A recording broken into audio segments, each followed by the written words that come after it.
श्लोकम्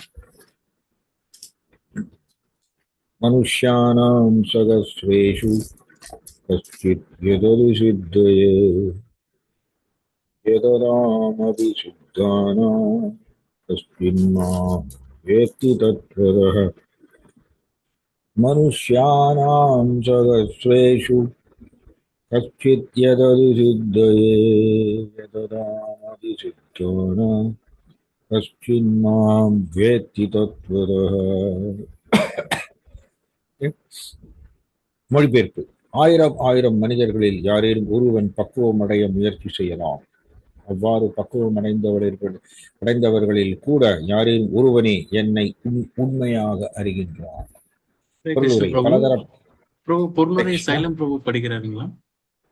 படிக்கட்டும். ஹரே கிருஷ்ணா. மொழிபெயர்ப்பு. ஆயிரம் ஆயிரம் மனிதர்களில் யாரேனும் ஒருவன் பக்குவமடைய முயலலாம். அவ்வாறு பக்குவமடைந்தவர்களில் கூட யாரேனும் ஒருவனே என்னை உண்மையாக அறிகிறான். பொருளுரை. பலதரப்பட்ட மனிதர்கள் உள்ளனர். பல்லாயிரக்கணக்கான அத்தகு மனிதரில் யாரேனும் ஒருவரே ஆத்மா என்றால் என்ன, உடல் என்றால் என்ன, பூரண உண்மை என்றால் என்ன முதலியவற்றை அறிவதற்கான திவ்ய உணர்வில் நாட்டம் கொள்கிறான். மனித சமுதாயம் உண்ணுதல், உறங்குதல், உடலுறவு கொள்ளுதல், தற்காத்து கொள்ளுதல் ஆகிய மிருக நிலையிலேயே பொதுவாக இருந்து வருகின்றது. ஆன்மீக ஞானத்தில் ஏறக்குறைய யாருக்குமே ஆர்வம் இல்லை. ஆத்மா, பரமாத்மா மற்றும் அவற்றை உணர்வதற்கான ஞான யோகம், தியான யோகம், சாங்கிய யோகம், ஜடத்திலிருந்து ஆத்மாவை பிரித்தறிதல் முதலிய திவ்யமான ஞானத்தை வழங்கும் கீதையின் முதல் 6 அத்தியாயங்கள் அத்தகைய திவ்ய ஞானத்தில் ஆர்வம் உடையவர்களுக்கானவை. இருப்பினும் கிருஷ்ண உணர்வில் இருப்பவர்களால் மட்டுமே கிருஷ்ணரை அறிய முடியும். மற்ற ஆன்மீகிகள் அரூப பிரம்மனை உணரலாம், ஏனெனில் அது கிருஷ்ணரை புரிந்து கொள்வதை விட எளிதானது. கிருஷ்ணரே பரமபுருஷர். அதே சமயத்தில் அவர் பிரம்ம ஞானத்திற்கும் பரமாத்ம ஞானத்திற்கும் அப்பாற்பட்டவர். யோகிகளும் ஞானிகளும் கிருஷ்ணரை அறியும் தமது முயற்சியில் குழப்பமடைகின்றனர். அத்வைதிகளில் தலை சிறந்தவரான ஸ்ரீபாத சங்கராச்சாரியர் தனது கீதை உரையில் கிருஷ்ணரே புருஷோத்தமரான முழுமுதற் கடவுள் என்பதை ஏற்றுக்கொண்டுள்ள போதிலும் அவரை பின்பற்றுவோர் இக்கருத்தினை ஏற்பதில்லை. ஏனெனில் அருவ பிரம்மனை பற்றிய திவ்ய ஞானம் ஒருவனுக்கு இருந்தாலும் கிருஷ்ணனை அறிவது மிகவும் கடினமாகும். கிருஷ்ணரே பரமபுருஷ பகவான், எல்லா காரணங்களுக்கும் காரணம். ஆதிபுருஷனான கோவிந்தர் ஈஸ்வர பரம கிருஷ்ண சச்சித்தானந்த விக்கிரக அநாதி ஆதி கோவிந்த சர்வ காரணம். பக்தரல்லாதோர் அவரை அறிவது மிகவும் கடினம். அத்தகையோர் பக்தியின் பாதை மிக எளிதானது என்று கூறும் போதிலும் அவர்களால் இதனை பயிற்சி செய்ய முடியாது. பக்தரல்லாத அந்த பிரிவினர் அறிவிப்பது போல பக்தியின் பாதை அவ்வளவு எளிதாக இருப்பதின் அவர்கள் ஏன் கடினமான பாதையை ஏற்க வேண்டும்? உண்மையில் பக்தியின் பாதை எளிதானதல்ல. பக்தியை பற்றிய அறிவற்ற, அங்கீகாரமற்ற சிலரால் பயிற்சி செய்யப்படும் பெயரளவு பக்தி வேண்டுமானால் எளிதானதாக இருக்கலாம். ஆனால் விதிமுறைகளின்படி பயிற்சி செய்யப்படும் போது அனுமானத்தில் வாழும் அறிஞர்களும் தத்துவவாதிகளும் பக்தியின் பாதையிலிருந்து விலகி விடுகின்றனர். தனது பக்தி ரசாமிர்த சிந்துவில் 1.2.101 ஸ்ரீல ரூப கோஸ்வாமி எழுதுகிறார், ஸ்ருதிஸ்மிருதி புராணாத் பஞ்சராயத்த விதிம் வினா ஜகாந்திகி ஹரேர் பக்திர் உத்பாதையைவ கல்பத்தே. உபநிஷதங்கள், புராணங்கள், நாரத பஞ்சராத்திரம் முதலிய அங்கீகரிக்கப்பட்ட வேத சாஸ்திரங்களை அலட்சியப்படுத்திய நிலையில் செய்யப்படும் பக்தி தொண்டு சமுதாயத்தில் தேவையற்ற தொந்தரவே. பிரம்மனை உணர்ந்த அருவவாதியும் பரமாத்மாவை உணர்ந்த யோகியும் புருஷோத்தமரான முழுமுதற் கடவுள் ஸ்ரீ கிருஷ்ணரை யசோதையின் மைந்தனாகவே அர்ஜுனனின் தேரோட்டியாகவோ புரிந்து கொள்ள முடியாது. சிறந்த தேவர்களும் சில சமயங்களில் கிருஷ்ணரை பற்றி குழம்புகின்றனர். முகியந்தி எத் சுரையக மாம்து வேத ந கஷன. யாரும் என்னை உள்ளபடி அறிவதில்லை என்கிறார் பகவான். அப்படியே எவரேனும் அவரை அறிந்திருந்தாலும் ச மகாத்மா சுதுர்லபக. அத்தகு மகாத்மா மிகவும் அரிதானவர். எனவே மிகப்பெரிய பண்டிதனாக அல்லது தத்துவவாதியாக இருந்தாலும் பகவானுக்கான பக்தி தொண்டினை பயிற்சி செய்யாவிடில் ஒருவன் கிருஷ்ணரை உள்ளபடி தத்வதக அறிய முடியாது. தூய பக்தர்கள் மட்டுமே கிருஷ்ணரின் அறிய இயலாத திவ்ய குணங்களில் சிலவற்றை அவரே எல்லா காரணங்களுக்கும் காரணமாக விளங்குதல், அவரது சர்வசக்தி, ஐஸ்வர்யம், அவரது செல்வம், புகழ், பலம், அழகு, அறிவு, துறவு ஆகியவற்றை அறிய முடியும். ஏனெனில் கிருஷ்ணர் தமது பக்தர்களிடம் மிகவும் கருணை உடையவர். பிரம்ம ஞானத்தின் இறுதி சொல் அவரே. அவரது பக்தர்கள் மட்டுமே அவரை உள்ளபடி உணர முடியும்.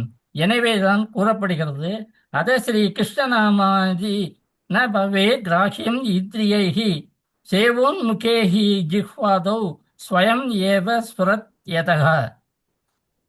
மழுங்கிய ஜட புலன்களைக் கொண்டு யாரும் கிருஷ்ணரை உள்ளபடி அறிய முடியாது. ஆனால் அவர் தனது பக்தர்களின் திவ்யமான அன்பு தொண்டினால் மகிழ்வுற்று தன்னை அவர்களுக்கு வெளிப்படுத்துகிறார். பக்தி ரசாமிரத சிந்து 1.2.234. ஹரே கிருஷ்ணா. ஓம் தத்சத். ज्ञानाञ्जनशलाकया चक्षुरुन्मीलितं येन तस्मै श्रीगुरवे नमः. विष्णुपादाय कृष्णप्रस्थाय भूतले श्रीमदे जयपताकस्वामिने नामिने आचार्यपादाय निताय कृपप्रदायिने गौरगददामोदाय नगरग्रामदारिणे विष्णुपादाय कृष्णप्रस्थाय भूतले श्रीमदे भक्तिवेदान्तस्वामिनिधि नामिने नमस्ते सरस्वती देवे गौरवाणी प्रचारिणे निर्विशेषशून्यवादी पाश्चात्यदेशधारिणे जय श्री कृष्ण चैतन्य प्रभु नित्यानंद श्री अद्वैत गदाधर श्रीवासादि गौर भक्तवृंद. हरे कृष्ण कृष्ण कृष्ण हरे हरे, हरे राम राम राम हरे हरे. हरे कृष्णा. ஸோ இந்த ஸ்லோகம் ரொம்ப முக்கியமான ஸ்லோகம் தான். இங்கே வந்து பிரபுபாதர் பொருளூரில் எழுதியிருக்காரு பாருங்க.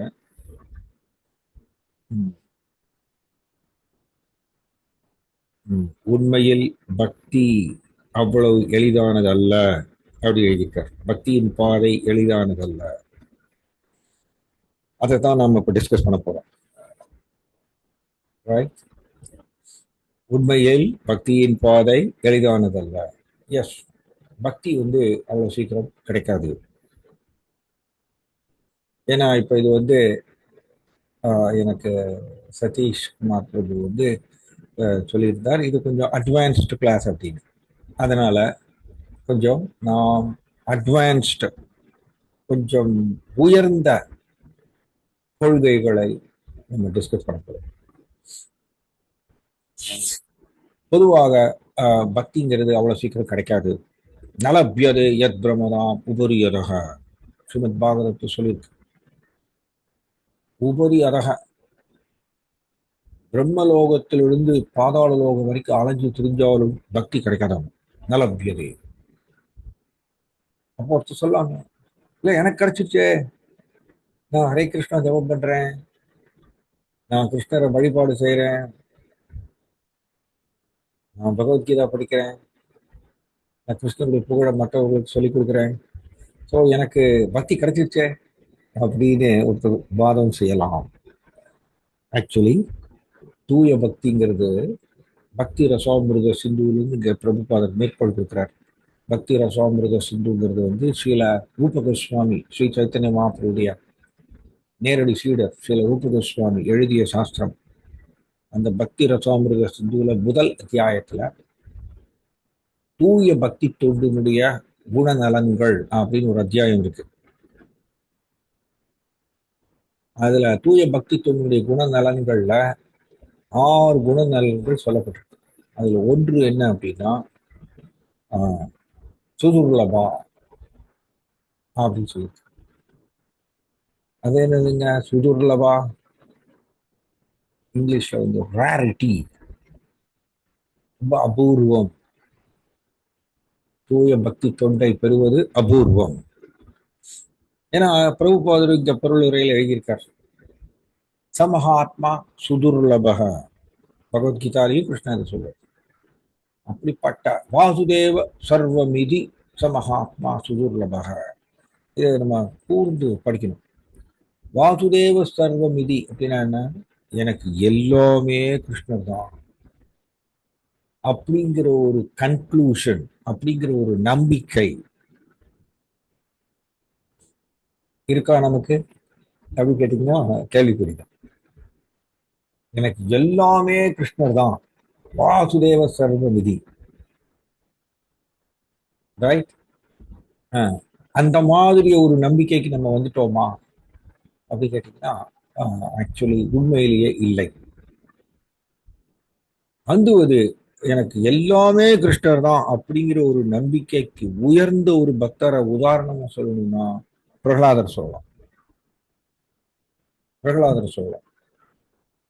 பிரகலாதர் வந்து நீங்க எல்லாரும் மகாவதார நரசிம்மா சினிமா பார்த்துருப்பீங்க. பிரகலாதரை வந்து தூக்கி மலையிலிருந்து கீழே தூக்கி போடுறாங்க. அவர் கத்தல ஆழல, எதிர்ப்பு தெரிவிக்கல, எதுவுமே பண்ணல இல்லையா? ஏன்?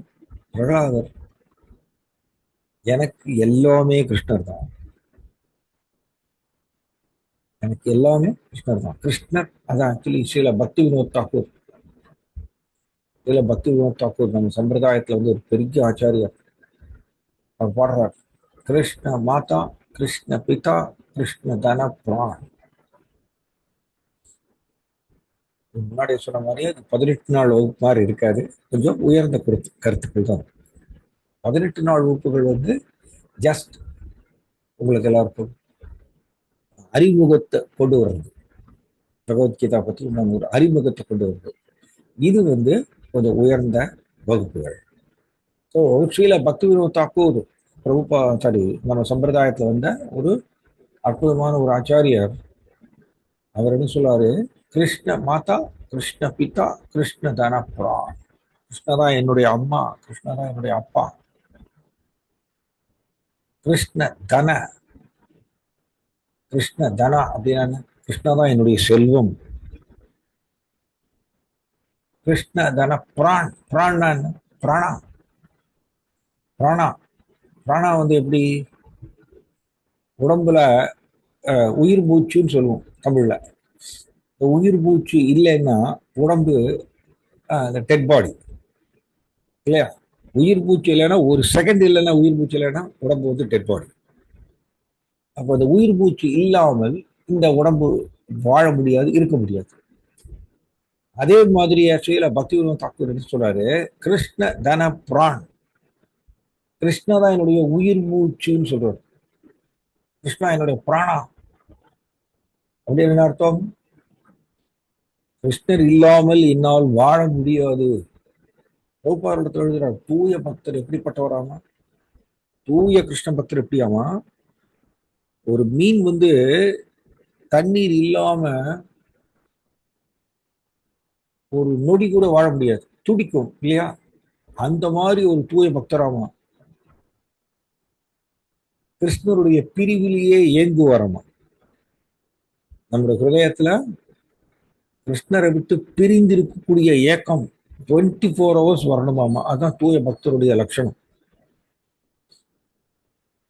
நமக்கு அது வருதுங்களா? என்னையும் சேர்த்து சொல்றேன். கிருஷ்ணருடைய நம்ம எல்லாரும் கிருஷ்ணருடைய பின்னப்பகுதி, கிருஷ்ணரை சார்ந்தவர். பட் கிருஷ்ணரை விட்டு பிரிந்திருக்கக்கூடிய ஏக்கம்ங்கிறது நமக்கு வருதா? இல்லை. ஆனஸ்டா நேர்மையா பார்த்தோம்னா இல்லை. ஏன்னா நம்மளுடைய மனசுல ஜட உலகத்துல அதை பெறணும், இதை பெறணும், அதை சாதிக்கணும், இதை சாதிக்கணும் அப்படின்னு நம்மளோட மைண்டு 24 hours கான்ஸ்டன்டா ஏதோ சொல்லிட்டே இருக்கும். நம்ம அதை பூர்த்தி செய்வதற்கு நம்ம ஓடிட்டே இருக்கும். ஈவன் நம்ம பக்தி பயிற்சி செஞ்சாலும் கூட பக்தி தொண்டு அப்படிங்கிறது உண்மையிலேயே எப்ப உதயமாகிறதுனா பிரபுபாதர் 9வது அத்தியாயம் 2வது ஸ்லோகத்துடைய பொருள் உரையில் எழுதியிருக்கார். Actual devotional service begins after liberation அப்படின்னு எழுதியிருக்கார்.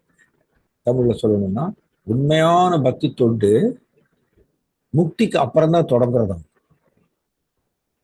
அப்படி சொல்றார். முக்தினா என்ன?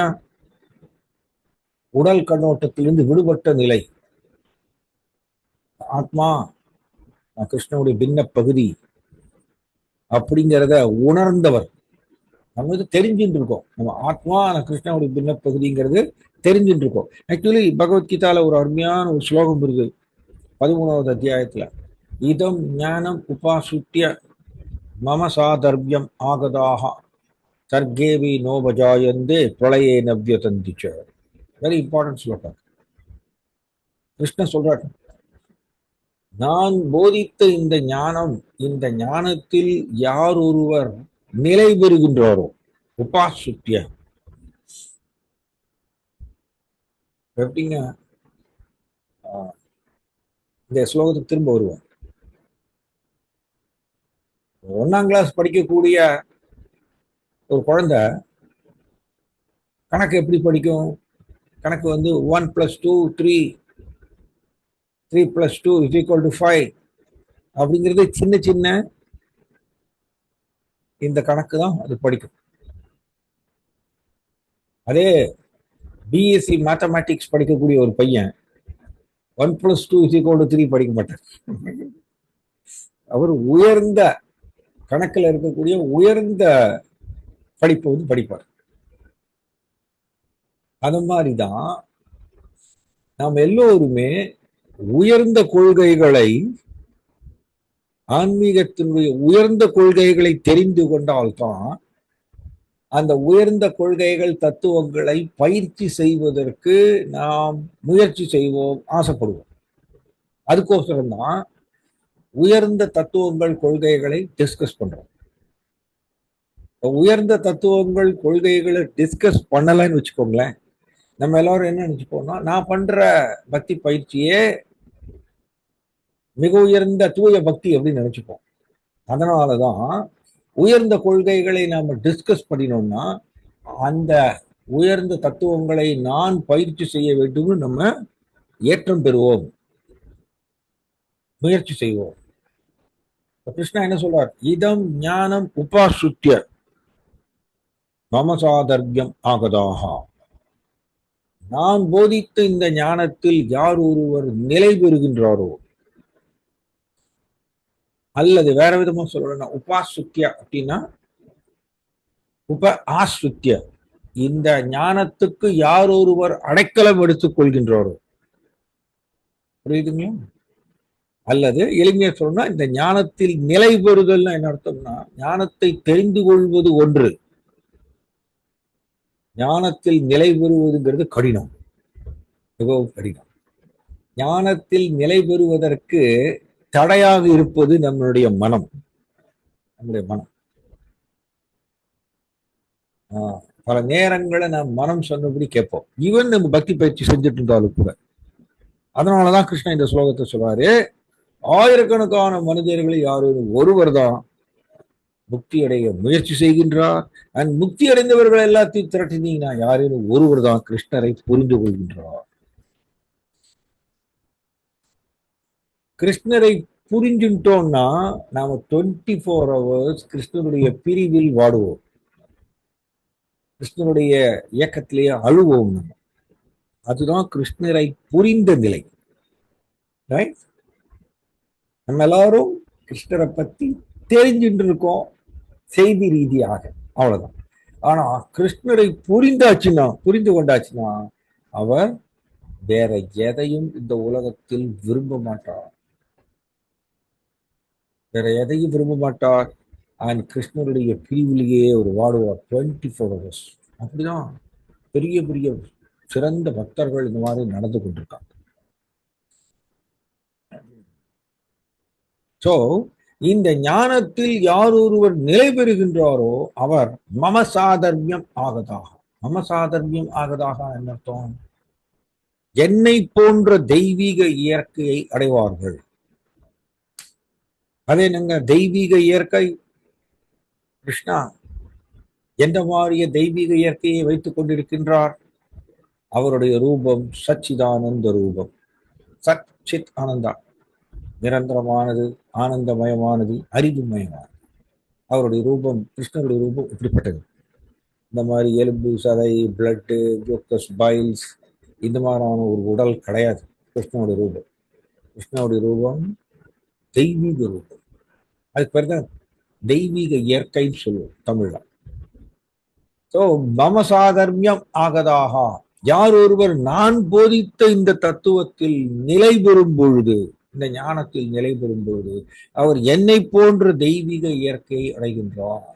அதாவது கிருஷ்ணரை போன்ற தெய்வீக உடலை அவர் பெறுகின்றார். அப்பொழுது சர்க்கேபி நோபஜாயந்து, சிருஷ்டி சமயத்துல அவர் திரும்பவும் பிறப்பு எடுப்பதில்லை. பிரளயே நவ்ய தந்திச்ச, பிரளயம் சமயத்துல அவர் அழிக்கப்படுவதும் இல்லை. இதை தாண்டி போயிடுவார். இந்த ஞானத்துக்கு அடைக்கலம் எடுத்துக்கொள்ளும் பொழுது, அல்லது இந்த ஞானத்தை தீவிரமா பயிற்சி செய்யும் பொழுது, அல்லது நம்ம வாழ்க்கையை எல்லா முடிவுகளும், நம்ம வாழ்க்கையில பல பல முடிவு இருக்கும் இல்லையா, அந்த முடிவு எல்லாமே இந்த கிருஷ்ண போதித்த பகவத்கீதை தத்துவங்கள் இதை வைத்து நம்ம முடிவெடுக்கிறது. நாம் பல நேரங்களில் முடிவெடுக்கும் பொழுது நாம் நம்மளுடைய அறிவு, நம்முடைய ஜட அறிவு, நம்முடைய புத்தி இப்பொழுது எப்படின்னா ஜட ரீதியான புத்தி தான். இந்த ஜட அறிவை வைத்துக் கொண்டுதான் பல பல பல டெசிஷன்ஸ், முடிவுகள் நம்ம எடுக்கிறோம் நம்ம வாழ்க்கையில. இப்பொழுதும் நாம் பக்தி பயிற்சிய செஞ்சுட்டு இருந்தாலும் கூட. அதனாலதான் கிருஷ்ணரை போன்ற தெய்வீக இயற்கையை நாம் அடைய முடியாமல் இருக்கின்றோம். ஸோ அதனால பிரபுபாதர் இங்க இந்த இந்த பொருள் உரைகளை சொன்ன மாதிரிய பக்தியின் பாதை, உண்மையில் பக்தியின் பாதை எளிதானது அல்ல. ஏன் அப்படின்னா, பக்தி கிடைச்சிருச்சுன்னு வச்சுக்கோங்க, கிருஷ்ணா அந்த பக்தருக்கு சேவகன் ஆயிடுவாரு. அதனாலதான் பிரபுபாதர் இங்க எழுதுறாரு. கிருஷ்ணா ஆக்சுவலி ஒரு மூத்த பக்தர் என்கிட்ட சொல்லிட்டு இருந்தார். ஒரு ரொம்ப மூத்த பக்தர். இந்த மகாபாரத போர்ல எப்படி இருக்குன்னு பாருங்க. மகாபாரத போர்ல கிருஷ்ணா தேரோட்டியா இருக்கார். ஸோ தேரோட்டி எப்படின்னா, அர்ஜுனா தேர்ல நிக்கிறார்.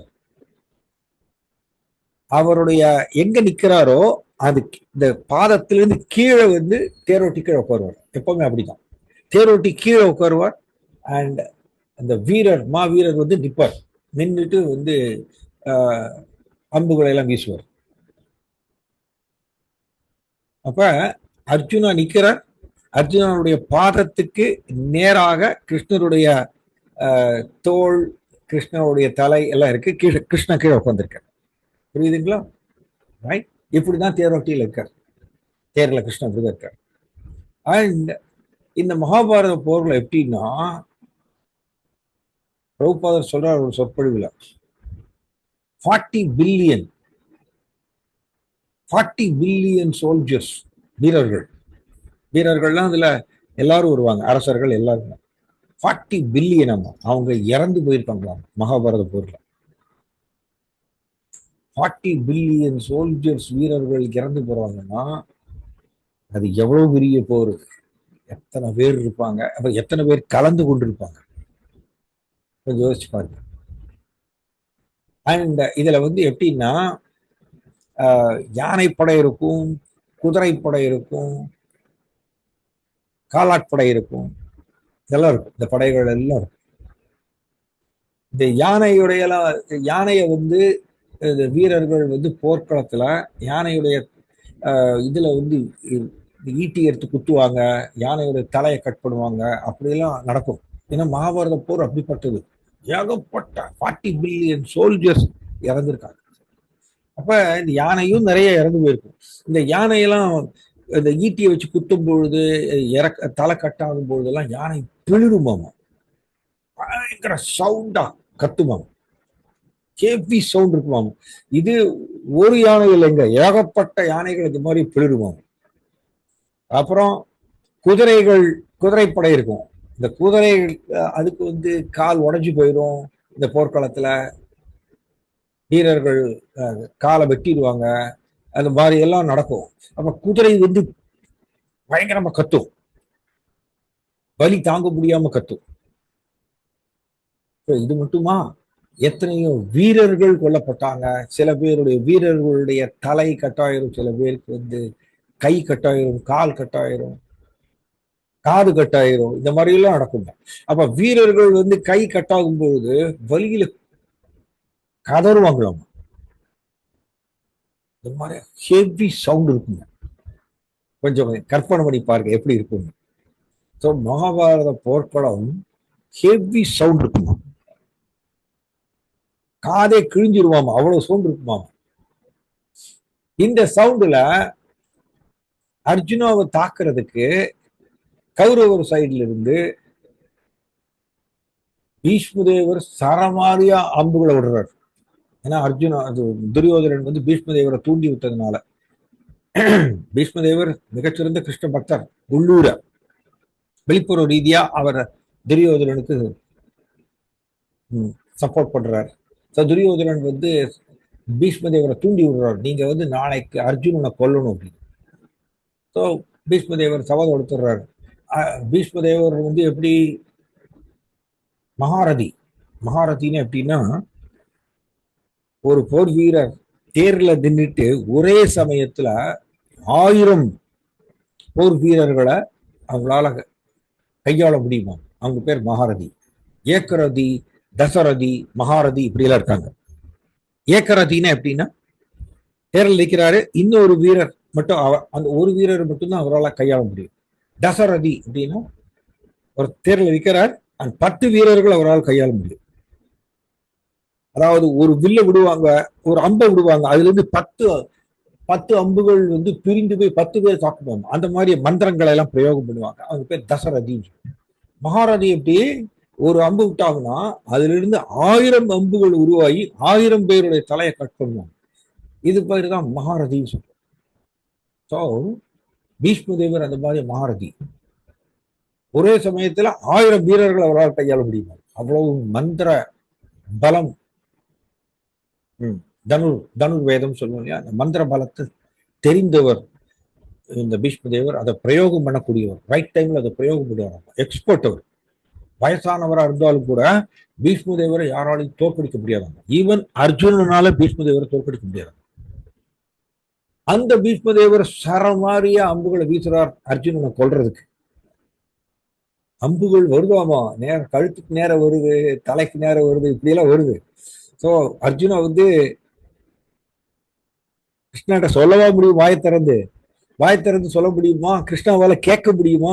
சவுண்டு, ஹெவி சவுண்டு, யானை புலரக்கூடிய சவுண்டு, குதிரை கத்தக்கூடிய சவுண்டு, மக்கள் வீரர்கள் வந்து வலியை துடிக்கக்கூடிய கதறக்கூடிய சவுண்டு, இப்படி எல்லா இடத்துலயும் சவுண்டு. இந்த சத்தத்துல எப்படி அர்ஜுனா வந்து கிருஷ்ணா நீங்க தேர லெப்ட் சைட்ல ஓட்டுங்க, ரைட் சைட்ல ஓட்டுங்க அப்படின்னு சொல்ல முடியுமா அவரால்? சொன்னாலும் கிருஷ்ணருக்கு காதுல விழாது, அவ்வளவு சவுண்ட். அப்ப என்ன பண்ணுவாங்களாமா, இந்த போர்க்களத்துல ஒரு சிக்னல் இருக்காங்க. என்ன சிக்னல்னா, இந்த போர் வீரர் இருக்கார் இல்லையா, அவருக்கு பாதத்துக்கு கீழே தான் இந்த தேரோட்டி உட்காந்துருக்கார். ஸோ என்ன பண்ணுவாராமா, இந்த போர் வீரர் வந்து ஏன்னா அம்புகள் வந்து சரமாரியே வரும், அப்ப தன்னை காப்பாற்றிக் கொள்ளணும், இல்லைன்னா உயிரை போயிடும், தலை கட்டாயிரும். அப்ப அவர் வந்து லெப்ட் ரைட்னு சொல்லிட்டு தேரை வந்து மாத்தி மாத்தி ஓட்டணும். சரி, அர்ஜுனா என்ன பண்ணுவாராமா, வாயில சொன்னா கிருஷ்ணர் காதுல விழாது, கேட்காது. அர்ஜுனா காலால எட்டி உதவிவராமா கிருஷ்ணரை. இது வந்து உண்மைங்க, உண்மை நடந்திருக்கு. காலையில உதாரணத்துக்கு சொல்றோம், 8 மணி 9 மணி நம்மளோட கணக்கு சொல்றோம். அந்த டைம்ல இந்த போர் ஆரம்பிச்சதுன்னா சாயங்காலம் சூரிய அஸ்தமனம் வரைக்கும் நடக்கும். இதுல பல தடவை அர்ஜுனா வந்து கிருஷ்ணனுடைய தோலை எட்டி உதவி வரமா. அதாவது அதுல சிக்னல் இருக்கு. ரைட் சைடு தோலை இப்படி லைட்டா கிளிக் பண்ணாருன்னா, உதைச்சாருன்னா கிருஷ்ணா தேர ரைட் சைடுல ஓட்டணும். லெஃப்ட் சைடு தோல் அப்படி உதைச்சாருன்னா கிருஷ்ணா லெஃப்ட் சைடுல ஓட்டணும். நடுவுல உதைச்சாருன்னா நேரம் போகணும். இப்படி இந்த சிக்னல் இருக்கு. கிருஷ்ணாவோ அர்ஜுனாவோ கிருஷ்ணரை காலையிலிருந்து சாயங்காலம் சூரிய அஸ்தமனம் ஆகிற வரைக்கும் பல தடவை எட்டி உதவி வரமா. ஏன்னா தேரை அப்படி ஓட்டணும். லெஃப்ட் ரைட்டு நேரம் அப்படின்னு போயிட்டு ஓட்டிட்டே இருக்கணும். ஏன்னா அர்ஜுனாவை தாக்குறதுக்கு பீஷ்மதேவர் மட்டும் இல்ல, கர்ணன் அம்புகளை வீசுறார். கர்ணனும் மகாரதி, தென் அஸ்வத்தாமா எல்லாம் பெரிய பெரிய மகாரதிகள் அர்ஜுனனை தாக்குறாங்க. அர்ஜுனாவை தன்னை காப்பாத்திக்கிறதுக்கு கிருஷ்ணாவை என்ன பண்ணுவாரமா, தேரை அப்படி வளைஞ்சு வளைஞ்சு ஓட்டு வரமா. அவ்வளவு லாபகமா ஓட்டு வரமா கிருஷ்ணா. அர்ஜுனா கிருஷ்ணரை அப்படி வலது தோல்ல அப்படி உதஞ்சாருன்னா கிருஷ்ணா வலது சைட்ல ஓட்டுவார். ரொம்ப ரொம்ப எக்ஸ்பர்ட்டா ஓட்டு வராமா. அப்ப இதுல பாத்தீங்கன்னா சும்மா ஒரு கணக்கு சொன்னா 5 நிமிஷத்துல அர்ஜுனா ஒரு 10 தடவை உதஞ்சூர் வராமா கிருஷ்ணரை. ஏன்னா அவ்வளவு வேகமா அம்புகள் வருது. ஏன் இவ்வளவு விலாவரியா டிஸ்கஸ் பண்றோம்? அதுல ஒரு முக்கியமான இது இருக்குங்க. அதுதான் அதுக்கோசம் இவ்வளவு டீட்டெயில்டா டிஸ்கஸ் பண்றோம். 5 நிமிஷத்துல 10 தடவை உதஞ்சூர் வரணும். ஒரு சின்ன கணக்குக்கு சொல்றோம். அப்ப ஒரு நாள் ஃபுல்லா காலையில இருந்து சாயங்காலம் சூரிய அஸ்தமனம் வரைக்கும் எத்தனை தடவை கிருஷ்ணாவை உதைப்பார் அர்ஜுனா தோல்ல. அண்ட் இது ஒரு நாளா 18 நாள் இந்த மாதிரி அர்ஜுனா கிருஷ்ணரை உதைச்சிருக்காரு. கிருஷ்ணன் இதை ஏற்றுக்கொண்டார். எப்படி? ஏன்னா கிருஷ்ணர் மேல அன்பு வளர்த்து கொண்ட ஒரு பக்தர் அர்ஜுனன். அதான் இங்க பிரபுபாதர் எழுதியிருக்காரு. இதை புரிஞ்சுக்க முடியாது. கிருஷ்ணர் எப்படி அர்ஜுனாவுக்கு தேரோட்டியா வந்தார்? கிருஷ்ணன் எப்படி யசோதா மாதாவுக்கு கீழ்ப்படிந்த ஒரு குழந்தையா இருக்கார்? இதை ஒரு ஞான யோகியோ தியான யோகியோ புரிஞ்சுக்க முடியாது. ஈவன் நாமும் புரிஞ்சுக்க முடியாது. நாமும் வெறும் தியரியா தான் தெரிஞ்சுக்கணும், புரிஞ்சுக்க முடியாது. அதனாலதான் கிருஷ்ணரை புரிந்து கொள்வது கடினம். பிரம்மதேவரே என்ன சொல்றாருன்னா, பிரம்மதேவர் பகவான் விஷ்ணுவுடைய நாபியிலிருந்து வந்த முதல் உயிர்வாழி பிரம்மதேவர் 10வது காண்டத்துல பாகவதத்தில் சொல்றார். நாரத முனிவரை பார்த்து சொல்றார் தன்னுடைய மகன், ஓ நாரதா, நானோ நீயோ ஏன் மற்றும் சிவபெருமானோ கூட கிருஷ்ணரை புரிஞ்சுக்க முடியாது, புரிஞ்சுக்கல. நம்மளாலேயே கிருஷ்ணரை புரிஞ்சுக்க முடியாத பொழுது தேவர்கள் எப்படி கிருஷ்ணரை புரிந்து கொள்ள முடியும்னு பிரம்மா கேட்கிறார் நாரத முனிவரை பார்த்து. பிரம்மாவே கிருஷ்ணரை புரிஞ்சுக்கலையாம, சிவபெருமான் கிருஷ்ணரை புரிஞ்சுக்கல. நம்மளாம் எப்படி ஒரு தம்மா துண்டு ஜீவாத்மா நம்ம கிருஷ்ணரை புரிஞ்சுட்டோமா? சும்மா ஒரு ஹரே கிருஷ்ண மகாமந்திர ஜபம் பண்ண உடனே ஆட்டோமேட்டிக்கா நான் கிருஷ்ணாவை புரிஞ்சுட்டேன்னு சொல்ல முடியுமா? நோ. கிருஷ்ணரை புரிஞ்சுட்டோம்னா முன்னாடி சொன்ன மாதிரியா கிருஷ்ணரை புரிஞ்சுட்டோம்னா 24 hours அழுவோம், கிருஷ்ணருடைய பிரிவுல வாடுவோம். அதான் கிருஷ்ணரை புரிந்து கொண்ட நிலை. நாம் ஜஸ்ட் பக்தியினுடைய தத்துவங்களை தெரிஞ்சுட்டு இருக்கோம் வகுப்புகள் மூலமா. இப்ப கிருஷ்ணா இப்படி பல தடவை எட்டி உதையறாரு 18 நாட்களும் அர்ஜுனா கிருஷ்ணரை. ஆனா கிருஷ்ணா இதெல்லாம் ஏற்றுக்கொண்டார். எதனால ஏற்றுக்கொண்டார்? ஏன்னா அர்ஜுனா என் மேல அன்பு வளர்த்து கொண்ட ஒரு பக்தர். அவர் இப்போ ஒரு சூழ்நிலையில இருக்கார், அதனால நான் அதை பெருசா எடுத்துக்க மாட்டேன். இதை நம்ம பண்ண முடியுமா? இதை நம்ம நினைச்சு பார்க்க முடியுமா? கிருஷ்ணரை எட்டி உதையறத நம்ம நினைச்சு பார்க்க முடியுமா? நினைச்சு கூட பார்க்க முடியாது. ஏன்? கிருஷ்ணர் மேல நம்மளுக்கு பிரேமைங்கிறது கிடையாது. நாம் மரியாதையோடு கிருஷ்ணரை தான் வழிபாடு செய்ய முடியும். அப்படிதான் நம்மளால செய்ய முடியும். கிருஷ்ணரை எட்டி உதையறத பத்திலாம் நம்ம நினைச்சு கூட பார்க்க கூடாது, நினைச்சு கூட பார்க்க முடியாது. நமக்கு அந்த கெப்பாசிட்டி கிடையாது. சோ கிருஷ்ணா இதெல்லாத்தையும் ஏற்றுக்கொண்டார். ஏன்னா இது அன்பு இருக்கு. அதனாலதான் அன்பு தொண்டுன்னு சொல்லுவாங்க. பிரபுபாதர் பொருள் உரையில பகவத்கீதை பொருள் உரைகள், பாகவத பொருள் உரைகள் நிறைய இடங்கள்ல இது எழுதியிருக்கார். அன்பு தொண்டு. பக்தி தொண்டுன்னு என்ன அர்த்தம்? அதுக்கு வேற தமிழ்ல சொல்லணும்னா அதுக்கு பேர் அன்பு தொண்டு. அப்படின்னு என்ன அர்த்தம்? பகவான் மேல அன்பு, அந்த அன்பினால் எழுந்த தொண்டு. எப்பொழுதுமே அன்பை எவ்வாறு தெரிவிப்போம் அப்படின்னா, அன்பை எப்பொழுதுமே சேவை மூலமாக தான் தெரிவிக்க முடியும். இது இந்த உலகத்திலையும் நீங்க பார்க்கணும். கணவன் தன்னுடைய மனைவியை நேசிக்கிறாருன்னா அவர் என்ன செய்வார்? மனைவிக்கு தேவையான ஏதாவது ஒரு பட்டு சாரி வாங்கிட்டு வருவார். இந்த சேவை இது. அன்பை சேவை மூலமாக தான் தெரிவிக்க முடியும். இல்லைன்னா மனைவிக்கு ஒரு கோல்டு நெக்லஸ் வாங்கிட்டு வருவார்.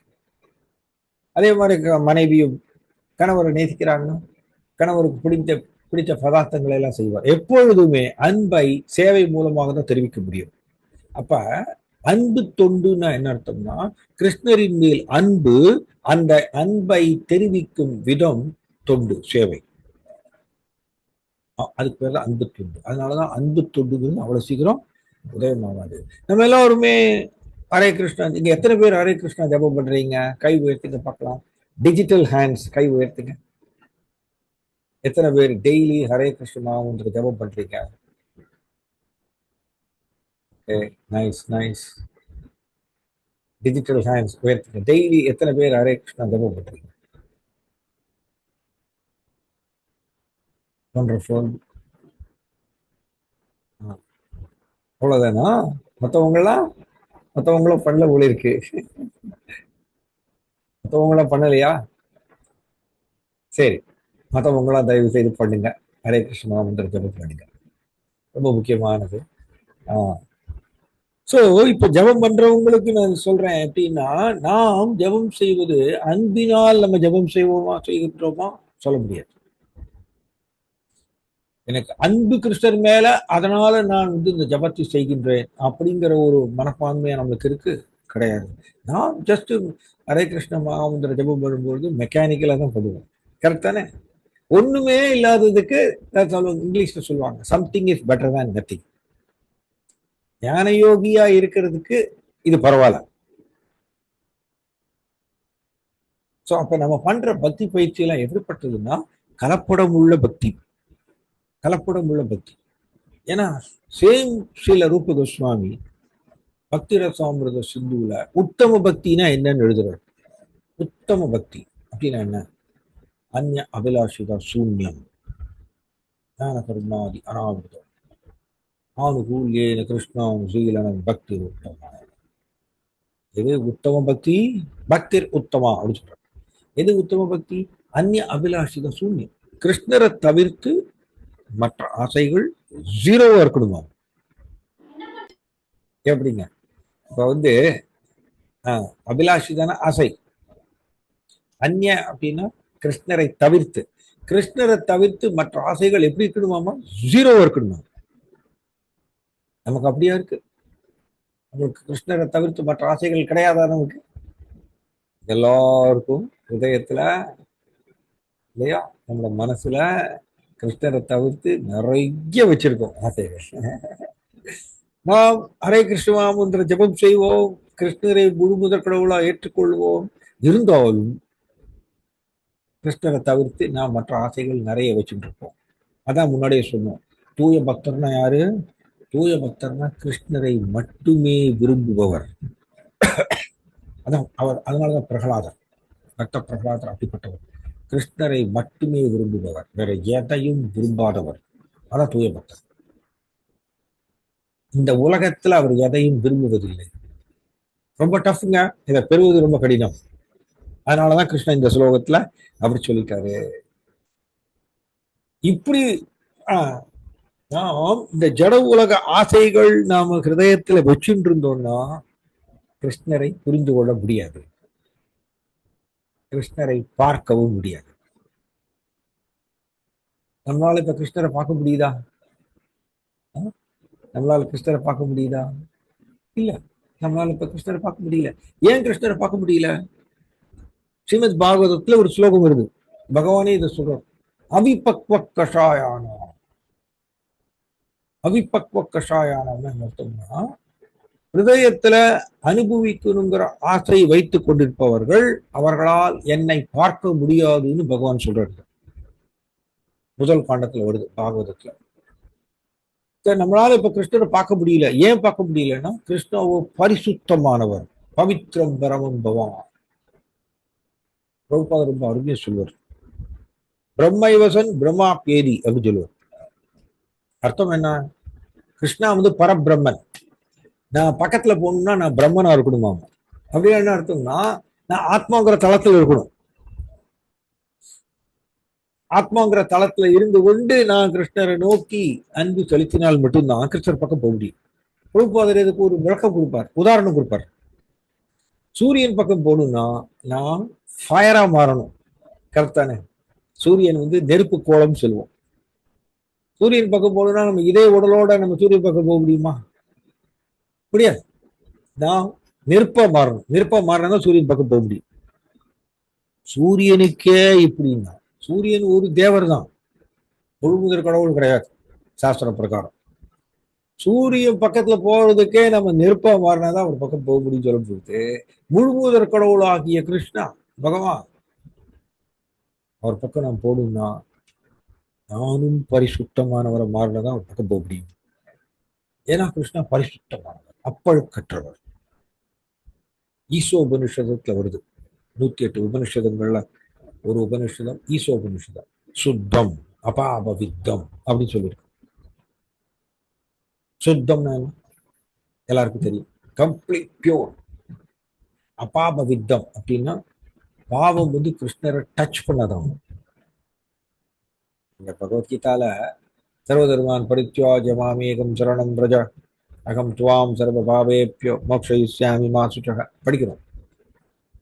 எல்லா விதமான தர்மங்களையும் விட்டுட்டு நீ எனக்கு மட்டுமே சரணாகதி அடைவாயாக, உன்னை நான் எல்லா பாவ விளைவுகளில் நின்றும் விடுவிக்கின்றேன், பயப்படாதே. அப்ப இப்போ ஒரு நபர், ஒரு மனுஷர் கம்ப்ளீட்டா கிருஷ்ணாவுக்கு சரணாகதி அடைஞ்சிட்டார். அப்ப அவருடைய பாவ வினைகள் கோடிக்கணக்கான ஜென்மமா அந்த ஜீவாத்மா கூட எடுத்துட்டே இருக்கு. அப்ப ஒவ்வொரு ஜென்மத்திலையும் பாவ செயல் செஞ்சிருப்பாரு. அந்த பாவ விளைவுகள் எல்லாத்தையும் கிருஷ்ணா போக்குறார் அப்படின்னா அப்ப கிருஷ்ணாவுக்கு இந்த பாவம் எல்லாம் தொத்திக்குமா? அதுதான் ஈசோபனிஷதம் சொல்றது. அபாபவித்தம். பாவம் அவரை டச் பண்ணாதான். எல்லா ஜீவாத்மாக்களையும் கிருஷ்ணா விடுவித்தாலும் கூட, அவர்களுடைய பாவ வினைகளை அகற்றினாலும் கூட, ஸ்டில் கிருஷ்ணா பாவத்தால் பாதிக்கப்பட மாட்டார். பாவ வினைகளால் கிருஷ்ணா பாதிக்கப்பட மாட்டார். காரணம் அவர் பகவான், நம்மள மாதிரி அல்ல. சோ அதனால எதுக்கு இது சொல்ல வர்றோம்னா கிருஷ்ணா பரிசுத்தமானவர். அப்ப அவர் பக்கம் நான் போகணும்னா நானும் பரிசுத்தமானவரை மாறணும். பரிசுத்தமானவரை மாறுறது என்ன அர்த்தம்? எனக்குள்ளே, என்னுடைய மனசுல உங்களுக்கு எல்லாருக்கும் சூக்ஷ்ம உடல் இருக்கு இல்லையா? மனம், புத்தி, பொய், அகங்காரம் முன்னாடியே டிஸ்கஸ் பண்ணிட்டு வந்துடலாம். சூக்ஷ்ம உடல் இருக்கு. இந்த சூக்ஷ்ம உடல்ல மனசுல கிருஷ்ணரை தவிர்த்து வேற எந்த ஆசைகளும் இல்லாது இருக்க, அது பேர் பரிசுத்தமான நிலை. நமக்கு ஏதாவது ஒரு ஆசை இருந்துச்சுன்னா நம்ம கிருஷ்ண பக்கம் போக முடியாது. மோஸ்ட்லி ஆசை அப்படின்னு சொன்னாலே அது இந்த உலகம் சம்பந்தப்பட்டதாக தான் இருக்கும். இந்த உலகத்தில் இருக்கக்கூடிய நபர்கள் சம்பந்தப்பட்டதா இருக்கும், இல்லைன்னா இந்த உலகத்தில் இருக்கக்கூடிய பொருட்கள் சம்பந்தப்பட்டதா இருக்கும் இல்லையா? கரெக்டா? யாரோ ஒரு நபர் ஒரு ஆண் பெண்ணை விரும்புவார், இல்லை பெண் ஆணை விரும்புவார், இல்லைன்னா எனக்கு கார் வேணும், எனக்கு பங்களா வேணும். இது எல்லாத்தையும் எப்படி நம்ம பிரிக்கலாம்? ஒன்னா இந்த உலகத்தில் இருக்கக்கூடிய நபர்களை விரும்புவார், இல்லைன்னா இந்த உலகத்தில் இருக்கக்கூடிய வஸ்துக்களை விரும்புவார். இந்த ஆசை சொல்றோம். அப்ப நம்மளுடைய ஆசை எல்லாமே இந்த வகையில தான் வரும். நான் கிருஷ்ணரை தவிர்த்து ஒரு துளியூண்டு ஆசை வச்சுட்டு இருந்தாலும் கூட கிருஷ்ணர் பக்கம் போக முடியாது. அந்த ஆசையை கிருஷ்ணன் என்ன பண்ணுவாராமா? ததாஸ்து, அப்படியே ஆகட்டும். உபதிருஷ்டா அனுமந்தாச்ச பர்த்தா போக்தா மகேஸ்வரா பரமாத்மேதி சாப்பியுக்தோ தேகேஸ்மின் புருஷப்பரா படிக்கணும். கிருஷ்ணன் பரமாத்மா உட்கார்ந்துருக்காரு நம்ம ஹிருதயத்துல, 2 வேலை செய்யறார். உபதிருஷ்டா, நம்ம ஆசைகளை எல்லாம் கவனிக்கிறார், அனுமதிக்கிறார், சாங்ஷன் பண்றார்.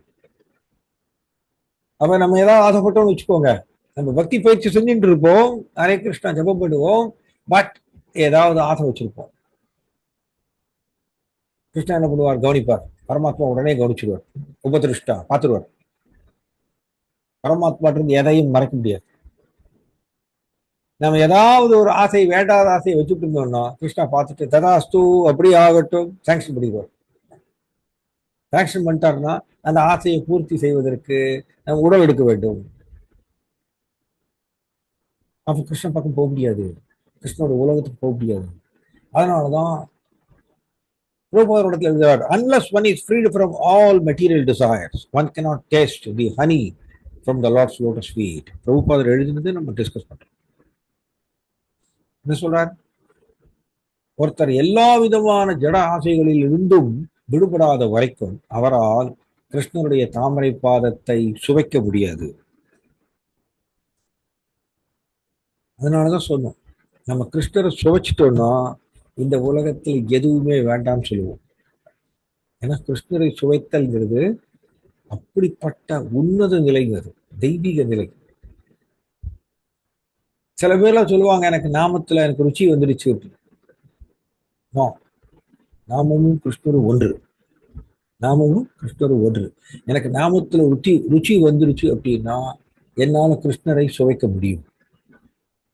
கிருஷ்ணரை சுவைச்சாச்சுன்னா இந்த உலகத்துல நம்ம எதையும் விரும்ப மாட்டோம். அப்ப இதை வச்சு நம்ம அசஸ் பண்ணலாங்க, என்னை நானே பரீட்சித்து பார்க்கலாம்,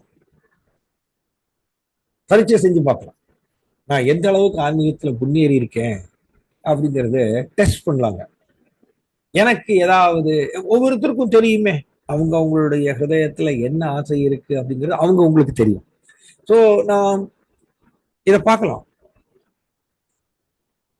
இந்த உலகத்துல நான் ஏதாவது ஆசை வச்சிருக்கேனா, ஏதாவது காமம் கோபம் நிறைய இருக்கு, எல்லாம் ஏதாவது வச்சிருக்கேனா அப்படின்னு கொஞ்சம் சோதிச்சு பார்த்தோம்னா நம்மளுக்கு இருக்குங்கிறது தெரியும்.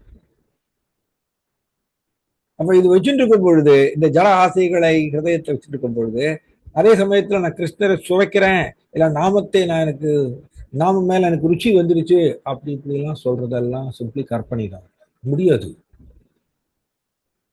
ஹிருதயத்துல நாமம் நாம் உதயம் ஆயிடுச்சு, நாமத்தை சுவைக்கிறோம் அப்படின்னா அதே ஹிருதயத்துல ஜடத்தை சுவைத்தல்ங்கிறது வராதுங்க. வேற விதமா சொல்லணும்னா, ஹிருதயத்துல ஜடத்தை சுவைக்கக்கூடிய ஒரு ஆசை இருந்துச்சுன்னா அதே ஹிருதயத்துல நாமத்தை சுவைத்தல், கிருஷ்ணரை சுவைத்தல்ங்கிறது வராது. கிருஷ்ணா சூரியசமா மாயாகாய அந்தகாரம், யாகான் கிருஷ்ணா தாகான் நாகி மாயார் அதிகாரம். ரொம்ப அருமையான ஸ்லோகம். கிருஷ்ணா எப்படி சூரியனுக்கு சமமானவர், மாயா யாரு? மாயாகாய அந்தகாரம், கார் இருளுக்கு சமமானவர் மாயா. யாகான் கிருஷ்ணா தாகான் நாகி, எங்க கிருஷ்ணா இருக்காரோ தாகான் நாகி மாயார் அதிகாரா, அந்த இடத்துல மாயாவோட அதிகாரம் இருக்க முடியாது. எங்க கிருஷ்ணா இருக்காரோ அந்த இடத்துல மாயாவோட அதிகாரம் இருக்க முடியாது. ஸோ நம்ம ஹிருதயத்துல கிருஷ்ணா உட்கார்ந்துருக்கார், பட் அதே சமயத்துல கிருஷ்ணா நமக்கு புலப்படவில்லை. இது அவருடைய தெய்வீக சக்தி. நம்ம ஹிருதயத்துல உட்கார்ந்துருக்காரு பரமாத்மாவாக, நம்மளால பார்க்க முடியுதா பரமாத்மாவை? ஏன் பார்க்க முடியல? ஏன்னா நம்மளுக்கு ஜட ஆசைகள் ஹிருதயத்துல இருக்கிறதுனால கிருஷ்ணா பக்கத்திலே உட்கார்ந்துருந்தால் கூட நம்மளால பார்க்க முடியல. அதனாலதான் சொன்னோம், இந்த இது பக்தியை பெறுவது அவ்வளவு ஈஸி கிடையாது. ஏன்னா பக்தியை குடிச்சுட்டாருன்னா கிருஷ்ணா அவருக்கு கம்ப்ளீட்டா கீழ்ப்படிச்சுட்டு வரோம். அதுதான் நம்ம சொன்னோம், அர்ஜுனா கிருஷ்ணர் மேல சக்கிய பிரேமையை பெற்றதால் அர்ஜுனா 18 நாளும் கிருஷ்ணரை எட்டி உரையிறாரு, தோல்ல கழுத்துல எல்லாம். மகாபாரத போர்ல கிருஷ்ணா அதெல்லாம் ஏத்துட்டார். ஏன்? இதுதான், ஒருத்தர் கிருஷ்ணர் மேல பிரேமையை வளர்த்து கொண்டுட்டாருன்னா கிருஷ்ணா அவருக்கு அடிபணிந்த சேவகன் ஆயிடுவார். அதனால கிருஷ்ணா அவ்வளவு சீக்கிரம் கொடுக்க மாட்டாராம், அவ்வளவு சீக்கிரம் பக்தி பிரேமை இதை கொடுக்க மாட்டாராம். அவர் டெஸ்ட் பண்ணுவார். இதே ரொம்ப அருமையாக சொல்லுவாங்க. எப்படின்னா, உங்களுக்கு எல்லாருக்கும் தெரியும் இந்த கோல்டு. இதோட நான் முடிச்சிடுறேன், அப்புறம் உங்களுக்கு ஏதாவது கேள்வி இருந்தால் கேட்கலாம். இந்த கோல்டு வந்து நல்ல கோல்டா இல்லை குவாலிட்டி கோல்டா இல்லையா, தரமுள்ள தங்கமா இல்லையான்னு கண்டுபிடிக்கிறதுக்கு என்ன பண்ணுவாங்க, ஒரு ஆசிட்ல போடுவாங்க இல்லையா. உங்களுக்கு எல்லாருக்கும் தெரியும் நினைக்கிறேன். ஆசிட்ல போட்டு அது எப்படி இருக்கு அப்படின்னு பார்த்து அதுக்கு தகுந்தாற் போலதான் அது ஒரிஜினல் கோல்டு, அது குவாலிட்டி கோல்டா இல்லையான்னு கண்டுபிடிப்பாங்க. அதே மாதிரியா கிருஷ்ணரும் என்ன பண்ணுவாராமா, நம்மள ஒரு ஆசிட்ல போடுவாராமா. ஒரு ஆசிட்ல போடுவாராமா. என்னது, இவர் குவாலிட்டி பக்தரா இல்லையா. எப்படி கோல்டு பார்த்தீங்கன்னா அதுலேயும் நிறைய கலப்படம்லாம் இருக்குல்ல, உங்களுக்கு தெரியுமே. கோல்டுல வந்து செம்பு சேர்ப்பாங்க, காப்பர் சேர்ப்பாங்க, காப்பர் நிறைய சேர்ப்பாங்க கோல்டுல. அதனால பியூர் கோல்டுன்னு ஒன்று இருக்கு, காப்பர் மிக்ஸ் பண்ண கோல்டுன்னு இருக்கு இல்லையா. அதே மாதிரிதான் பியூர் பக்தர், கலப்படம் உள்ள பக்தர், தூய பக்தர், கலப்படம் உள்ள பக்தர். கிருஷ்ணா என்ன பண்ணுவாராமா, இவர் தூய பக்தரா கலப்படம் உள்ள பக்தரான்னு டெஸ்ட் பண்றதுக்கு, இவர் எந்த வகையில வராருங்கிறதுக்கு நம்மளை தூக்கி ஒரு ஆசிட்ல போடுவாராம். என்ன ஆசிட், அதான் ஆசக்தி. இவருக்கு பற்று இருக்கா, திடப்பற்று இருக்கா அப்படிங்கிறத அவர் டெஸ்ட் பண்ணுவாராம். நம்மளை வேறுட்டே ஒரு சூழ்நிலையில் தூக்கி போடுவார். நாம் அந்த சூழ்நிலை வரும்பொழுது நாம் புலம்புகின்றோமா, ஒரு கஷ்டமான சூழ்நிலை நமக்கு வரும்பொழுது நம்ம புலம்புகின்றோமா, வருந்துறோமா அப்படிங்கிறத கிருஷ்ணா வாட்ச் பண்ணுவார், பரமாத்மா உட்காந்துட்டு. அதான் ஆசிட். நம்ம ஆசிட்ல தூக்கி தங்கத்தை போடுற மாதிரி நம்மளை தூக்கி ஒரு குறிப்பிட்ட சூழ்நிலை தள்ளுவார் கிருஷ்ணா. நாம் புலம்புறோமா, வருந்துறோமா, இல்ல ஜடத்தை எங்கேயாவது விரும்புறோமா அப்படிலாம் பார்ப்பார். நாம் ஜடப்பற்று அப்படிங்கிறத வச்சுட்டு அந்த பற்றினால் உந்தப்பட்டு நம்ம இந்த உலகத்துல செயல்களில் ஈடுபடும் போது கிருஷ்ணா வாட்ச் பண்ணுவார். ஓகே, ரைட் ரைட், நீ வந்து இன்னும் தூய தரமுள்ள ஒரு கோல்டா இன்னும் மாறல, நீயே தூய பக்தரா மாறல, நீ இங்க உட்காந்துக்கோ, இன்னும் கொஞ்சம் பிறப்பு அப்படின்னு கிருஷ்ணன் நம்ம தான் கிருஷ்ணரை தவிர்த்து எதையாவது ஆசைப்படும் பொழுது கிருஷ்ணன் என்ன பண்ணுவார், நீ போயிட்டு வா, உனக்கு நான், நீ ஆசைப்படுற, உனக்கு நான் வாய்ப்பு கொடுக்குறேன், ஓ இந்த உலகத்தை பிறப்பேடு கொடுத்துருவேன். அதனால பக்தர்கள் பக்தி பயிற்சியை செய்யும் பொழுது நமக்குள்ள ரொம்ப ஜாக்கிரதையா இருக்கணும். நம்ம மனம் வேற ஏதாவது விரும்புதான்னு பார்க்கணும். வேற ஏதாவது விரும்பிச்சுன்னா போச்சு, பிறப்பெடுக்கணும். பிறப்படுத்த அவங்களுக்கு தெரியும் இந்த உலகத்துல ஏகப்பட்ட துன்பங்கள் இதெல்லாத்தையும் அனுபவிக்கணும். அதனாலதான் கிருஷ்ணா இந்த ஸ்லோகத்தை சொல்றாரு, ஆயிரக்கணக்கான மனிதர்கள் யாரேனும் ஒருவர் தான் முக்தி அடைய முயற்சி செய்கின்றார், முக்தி அடைந்தவர்கள் யாரேனும் ஒருவர் தான் கிருஷ்ணரை புரிந்து கொள்கின்றார். கிருஷ்ணரை புரிஞ்சுக்கணும் அவ்வளவு ஈஸி கிடையாது. நான் இங்க முடிச்சுக்கிறேன். யாருக்காவது ஏதாவது கேள்வி இருக்குங்களா? யாருக்காவது ஏதாவது கேள்வி, சந்தேகம், டவுட்ஸ், கமெண்ட்ஸ் யாருக்காவது இருக்குங்களா? சந்தேகம்? எஸ் சந்திரகலா. எஸ் ஹரே கிருஷ்ணா, சொல்லுங்க. ஹரே கிருஷ்ணா பிரபு, இப்போ நீங்க அந்த ஸ்லோகத்துல, ஹரே கிருஷ்ணா, சொல்லுங்க. ஆக்சுவலா அந்த கிருஷ்ணரை தவிர்த்து நம்ம ஆசைகள் எதுவும் இருக்கக்கூடாதுன்னு சொல்றீங்க பிரபு. பட் இப்ப வந்து பற்றுதலுக்கும் ஆசைக்கும் டிஃபரன்ஸ் இருக்காங்க பிரபு. ஏன்னா நாங்க சில விஷயங்கள் வந்து அது ஆசையா எடுத்துக்கணுமா இல்ல கடமையாவா அப்படிங்கறத ஒரு சில விஷயங்கள் நாங்க பண்ணிட்டு தான் இருக்கோம் பிரபு இந்த லைஃப்ல. சோ ஏன்னா எல்லா நேரமுமே பகவானை நினைக்கிறதுங்கிறது ஒரு முடியாத விஷயமா இருக்கு பிரபு. சோ இது நம்ம கடைசி நேரத்துல நம்ம ஸ்மரணத்துல என்ன இருக்குதோ அதுதான் அடுத்த பிறவியா வரும்னு சொல்லிருக்கீங்க பிரபு. சோ இது எப்படிங்க பிரபு நாங்க அந்த ஆசையை துறந்து பகவானையே நினைக்கிறது அப்படிங்கிறது ஒரு சாத்தியமில்லாத விஷயமா இருக்கு. Yes, nice question. நீங்க பாத்தீங்கன்னா பற்று ஆசை எல்லாமே ஒண்ணுதான். ஜடப்பற்று ஆசை எல்லாமே ஒண்ணுதான். வேற வேற பேர் நம்ம கொடுக்குறோம், அவ்வளவுதான். இப்ப நீங்க ரெண்டாவது கேள்வி கேட்டீங்க, இதுல நம்ம மரணம் சமயத்துல, ஏன்னா பகவத்கீதா அப்படிதான் சொல்லியிருக்கு, எம் எம் பாபி ஸ்மரண் பாவம், ஸ்மரண் பாவம் எததி அந்தே கொலைகிறோம்.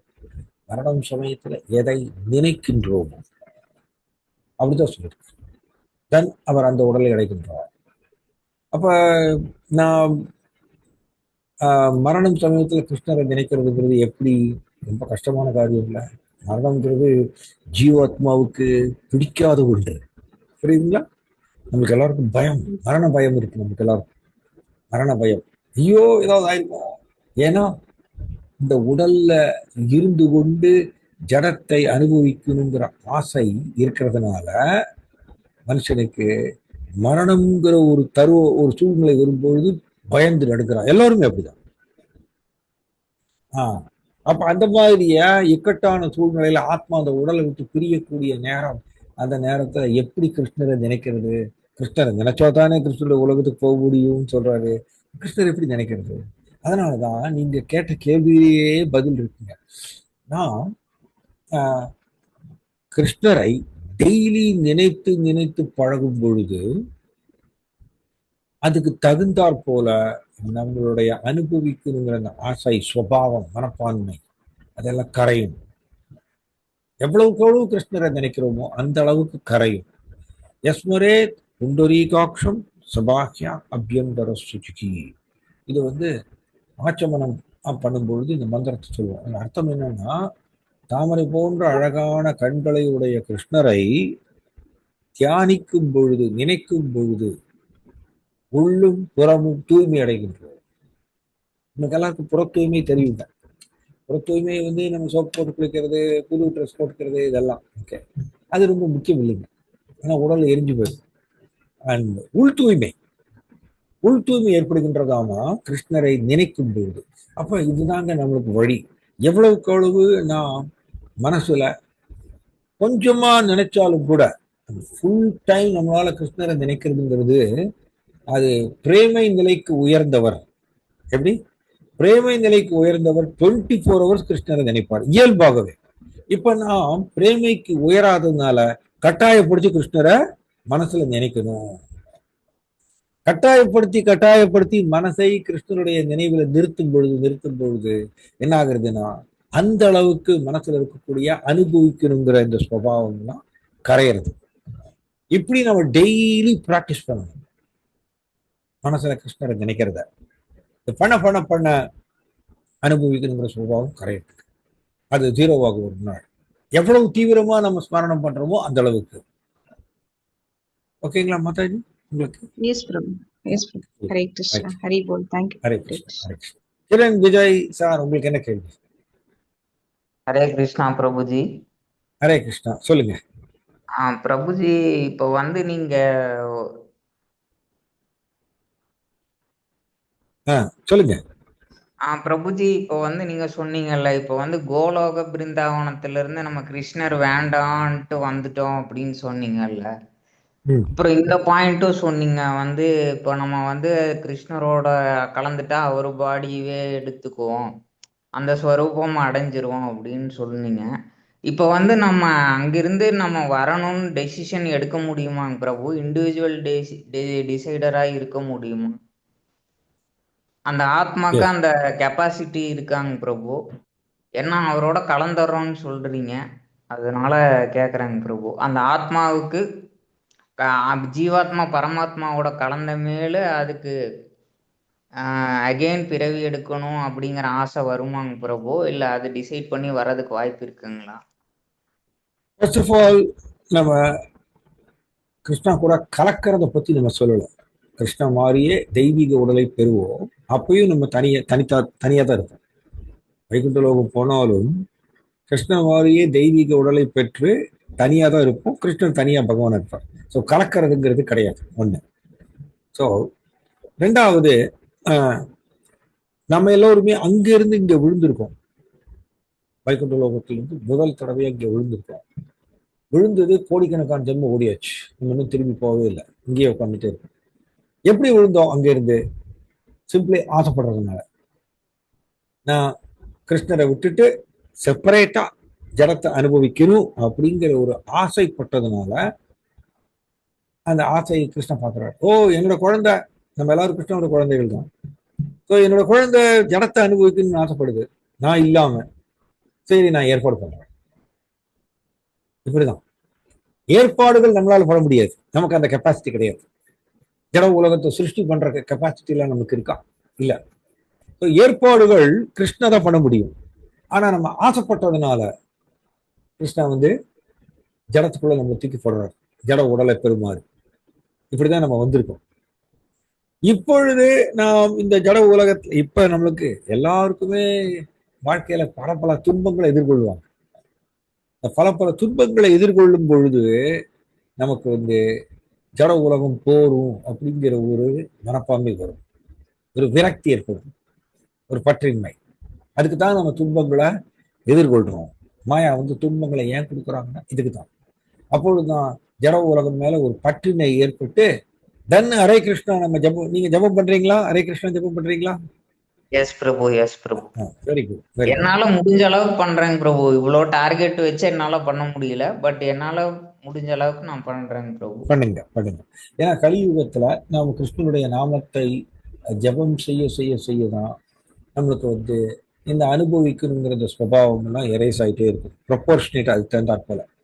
அதனால நம்ம ஜபம் படும் பொழுது ஒரு சைடு ஜட உலகத்துல நிறைய துன்பங்களை எதிர்கொள்ளும் பொழுது விரக்தி ஏற்படுறது, பற்றின்மை. இன்னொரு சைடு நம்ம ஜபம் படும் பொழுது, கிருஷ்ணனுடைய நாமத்தை ஜபம் பண்ணும் பொழுது கிருஷ்ணனோட போகணுங்கிறது ஏக்கம் அதிகரிக்கும். இந்த ஏக்கம் எப்பயாவது ஒரு தடவை வரும், அத்திபூத்த மாதிரியா, திரும்ப அந்த ஏக்கம் மறைஞ்சு போயிடும். அந்த ஏக்கம் எப்பொழுது பீக்குக்கு போறதோ, உச்சக்கட்ட நிலைக்கு, எல்லா நேரங்களிலும் நான் கிருஷ்ணாண்ட போகணும், நான் கிருஷ்ணாண்ட போறோம், எனக்கு ஜட உலகம் எனக்கு வேண்டாம் அப்படிங்கிற அந்த ஏக்கம் எல்லா நேரங்களிலும் நமக்கு வரும் பொழுது தன் கிருஷ்ணா, அதுக்கு தான் உச்சக்கட்ட நிலைக்கு போறதுன்னு சொல்றேன். தன் கிருஷ்ணா சாங்ஷன் பண்றாரு. ஓகே, நீ என்கிட்ட வரணுங்கிறது தீவிரமா ஆசைப்படுற, உடனே நான் கூட்டிட்டு போயிருவேன். கிருஷ்ணா அப்ப நம்ம விடுவிப்பார். பிறப்பு இறப்பு சக்கரத்திலிருந்து இந்த பொய் அகங்காரத்தை கலைக்கிறது. இந்த பொய் அகங்காரம் இருக்கிற வரைக்கும் உடல் எடுக்கணும். பொய் அகங்காரத்தை கலைக்கிறது கிருஷ்ணா தான். கிருஷ்ணா எப்ப கலைப்பார்? நான் எல்லா நேரங்களிலும் அவருக்கோசரம் அழணும், எனக்கு கிருஷ்ணா வேணும், நான் கிருஷ்ணாட போகணும் அப்படி.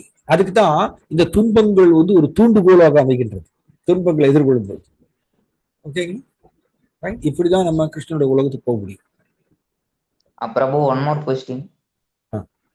இப்போ அந்த துன்பங்கள் உறவாலையோ இல்லை ஏதோ ஒரு பர்சன்னாலேயோ இல்லை ஏதோ ஒரு திங்ஸ்னாலேயோ நமக்கு ஏற்படுது இல்லைங்க பிரபு. அதுல இருந்து நம்ம வெளியே வர்றதுக்கு என்ன பண்றதுங்க பிரபு? இந்த ஜட உலகத்துல பிறந்துட்டோம், அது ரிலேட்டிவ்ஸ், ஃப்ரெண்ட்ஸ், அந்த மாதிரி நமக்கு துன்பங்கள் சில சமயம் வருதுங்க பிரபு. ஈவன் நம்ம நியாயமாவே இருந்தாலும் அந்த துன்பங்கள் வரும்போது அது மனசை ஓன் பண்ணிட்டு போயிடுறாங்க. அதுல இருந்து வெளியே வர்றதுன்னா என்ன பண்ணணும் பிரபு? அந்த மாதிரி நபர்கள் வராம இருக்கிறதுக்கு நமக்கு எது பாதுகாப்பு?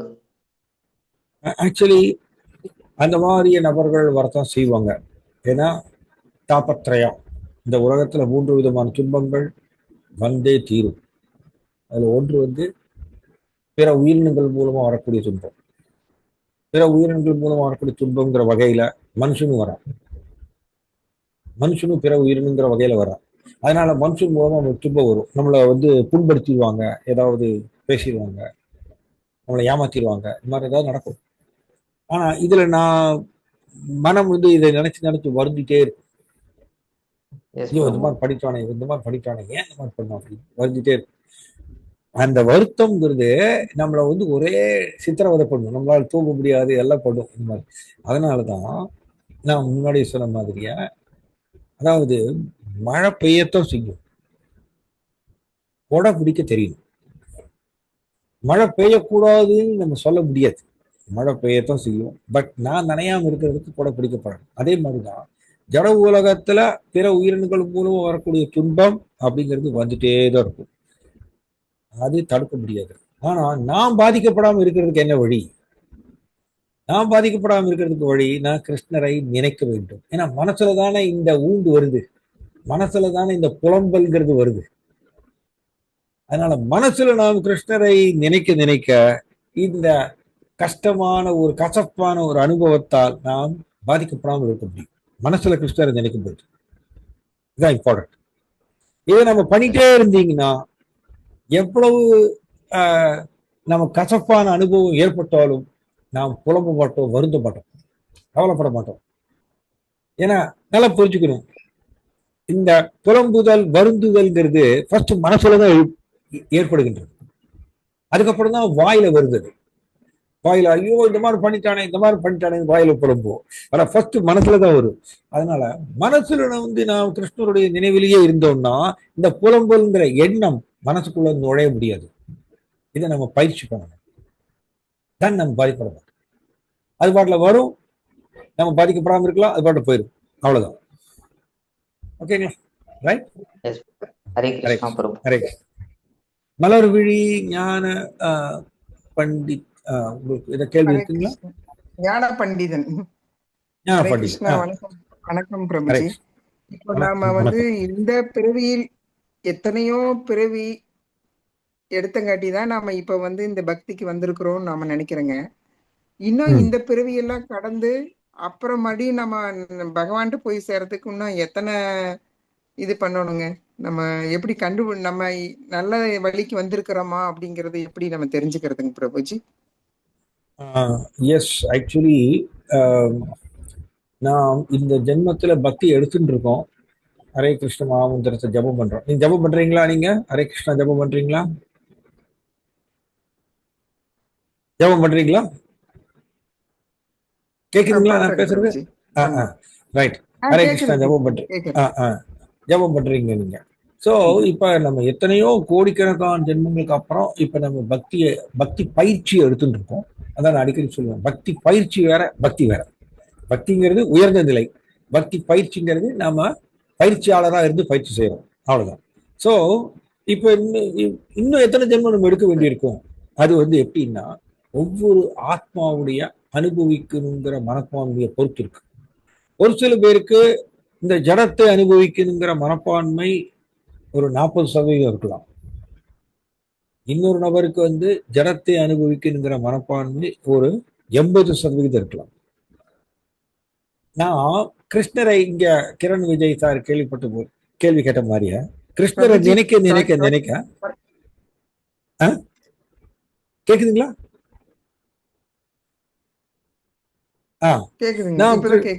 வரைக்கும் நீங்க பேசுறது புரியல பிரபுஜி. ஓ சரி. கிருஷ்ணரை நாம் ஐ திங்க் உங்களுடைய இன்டர்நெட்ல ஏதோ ப்ராப்ளம் இருக்குன்னு நினைக்கிறேன்.